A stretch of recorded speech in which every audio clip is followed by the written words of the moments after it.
কাছে হেরে হেরে যে দলটি বারবার কোচ বদলায়, সেই ব্রাজিলে এখন স্ক্যালোনিকে তাদের নতুন কোচের ভয় দেখায়। আপনি জানলেও অবাক হবেন, ব্রাজিলের শেষ 4 কোচের 3 জনেরই চাকরি চলে গেছে স্ক্যালোনির কাছে হেরে। অথচ এখন ব্রাজিলের ভক্তরা কার্লোর ভয় দেখাচ্ছে সেই স্ক্যালোনিকে।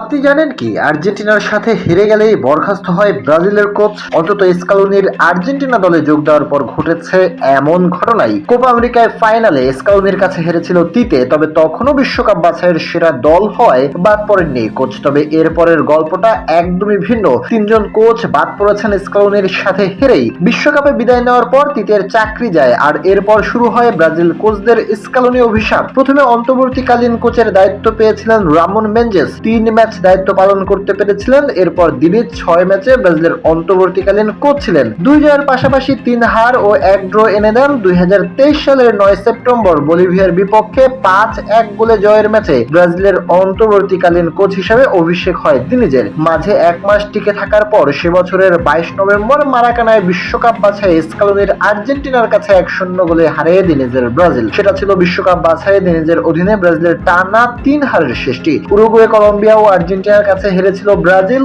উরুগুয়ের কাছে হেরেছিল 22 বছর পর। কলম্বিয়ার কাছে বিশ্বকাপ বাছাইয়ে প্রথম হার এবং আর্জেন্টিনার কাছে হারটি ছিল বিশ্বকাপ বাছাইয়ে ঘরের মাঠে ব্রাজিলের প্রথম হার। এরপর আর দিনিজকে রাখেনি ব্রাজিল, অর্থাৎ দিনিজের ছাঁটাই হওয়ার পেছনেও প্রভাবক ছিল স্ক্যালোনির দলের জয়। আর্জেন্টিনার কাছে হারের পর তাকে সরিয়ে দরিভালকে স্থায়ী কোচ হিসেবে নিয়োগ দেয় সিবিএফ। দরিভালও তো টিকতে পারলেন না এবং সেটাও স্ক্যালোনির কাছে হারের পরই নিশ্চিত হলো। সেই হারের ক্ষতের গভীরতাও কম নয়।